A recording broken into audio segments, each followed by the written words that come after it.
Bismillahirrahmanirrahim. Assalamualaikum warahmatullahi wabarakatuh. Waalaikumsalam warahmatullahi wabarakatuh. Alhamdulillahirabbil alamin. Allahumma shalli ala sayyidina Muhammad wa ala ali sayyidina Muhammad. Semoga kita dalam keadaan sehat. Pada hari ini kita akan membahas tentang jalur masuknya Islam di Indonesia. Setidaknya sejauh ini terdapat 4 teori. Yang pertama teori India, Arab, Persia dan Cina. Pada teori India dikembangkan oleh 4 tokoh. Saudara-saudara bisa melihatnya di sini. Teori India ini mengatakan bahwa Islam masuk pada abad ke-13. Oke. Kemudian pada abad ke-13 ini Islam masuk dibawa oleh pedagang.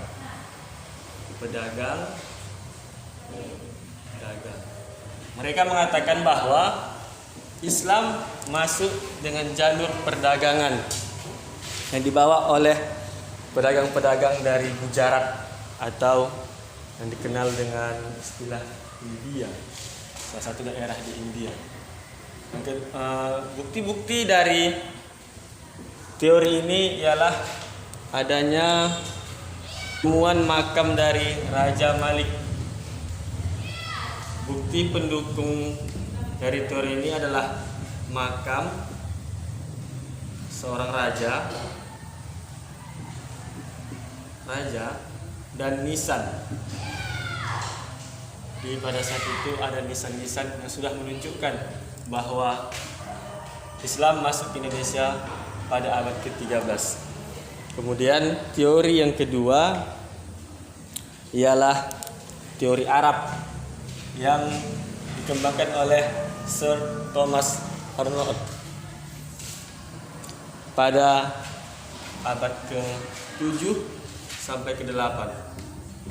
Pada teori Arab ini mereka berkeyakinan bahwa Islam masuk pada abad ke-7 sampai 8 Masehi, sama caranya dengan cara perdagangan. Tetapi yang membedakannya adalah bahwa Islam itu langsung dari Arab. Kalau tadi di sini Islam dari Gujarat, di sini Islam langsung dari Arab. Jadi orang Arab masuk ke Indonesia melalui perdagangan.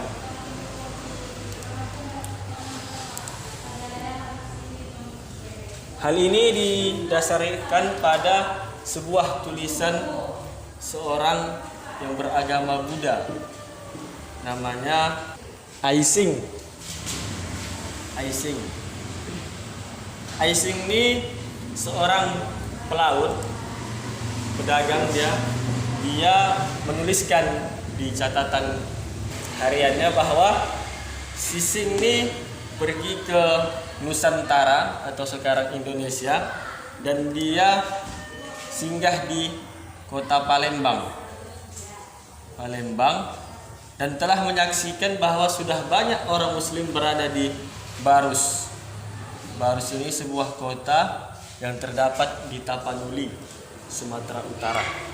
Dan kemudian Barus ini disahkan oleh Bapak Jokowi pada tanggal 24 Maret tahun 2017 sebagai titik awal dari Islam Nusantara. Jadi pemerintah Indonesia lebih memilih teori Arab sebagai jalur masuknya Islam di Indonesia yang pertama, yaitu di kota Barus.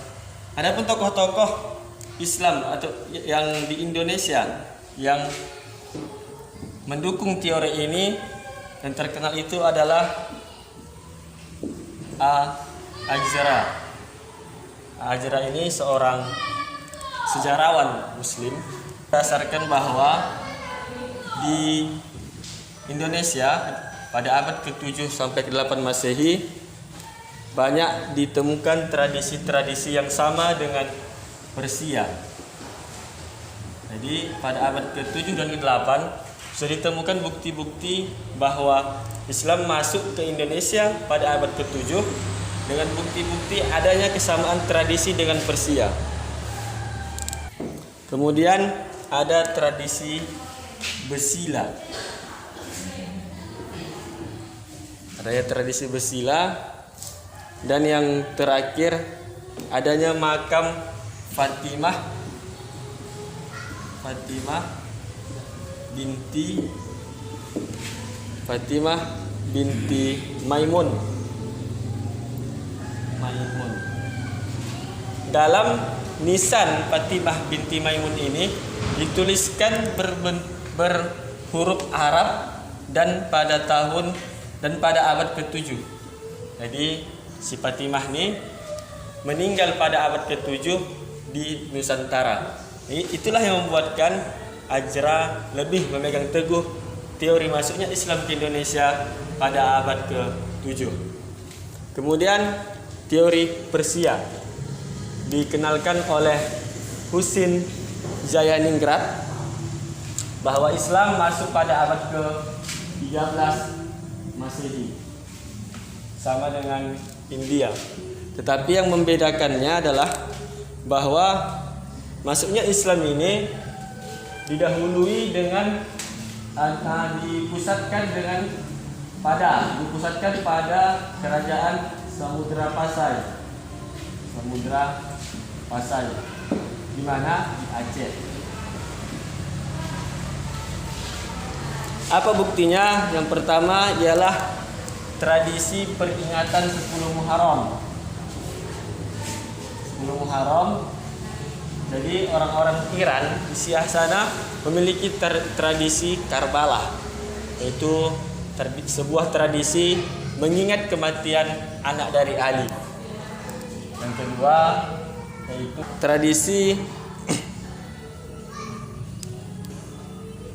tradisi bubur Asyura.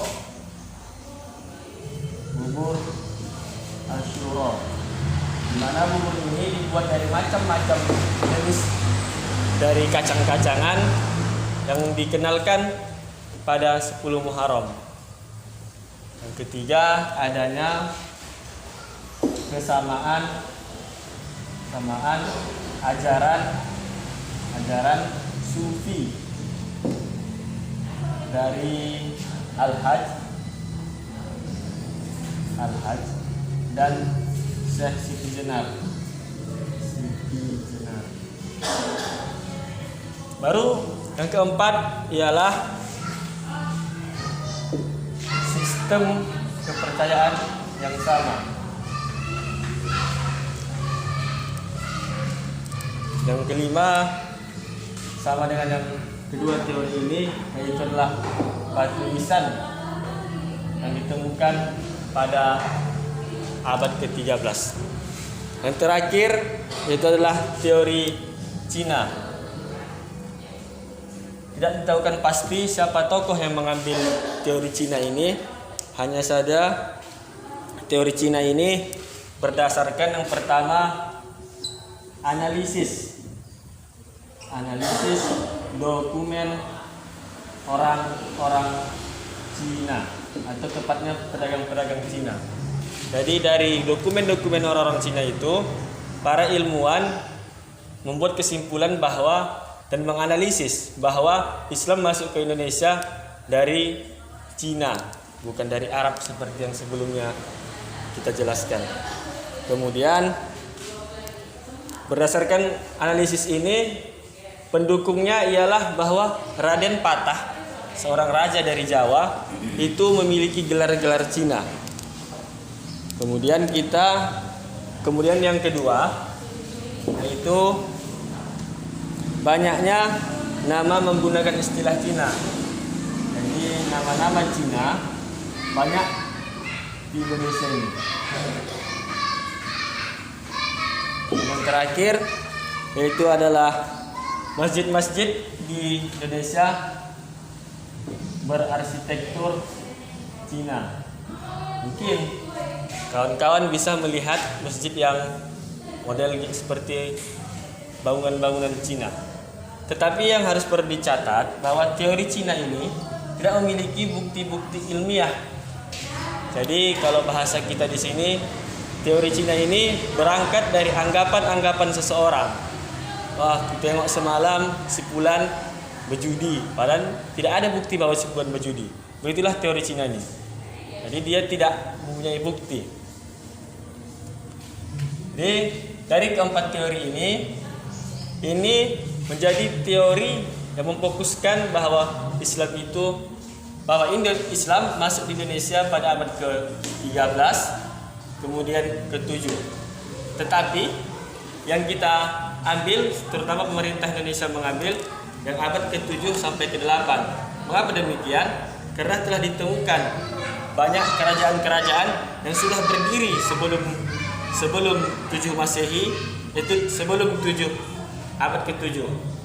Kemudian mengapa pula Indonesia memilih teori Arab? Karena setelah ditemukan batu tertua kuburan panjang di Tapanuli, tepatnya di Kota Barus. Mungkin ya ini saja paparan dari saya. Terima kasih atas kesediaan kawan-kawan mengikuti pelajaran kita pada hari ini. Semoga kita terhindar dari segala bentuk penyakit. Saya sudahi. Assalamualaikum warahmatullahi wabarakatuh. Waalaikumsalam.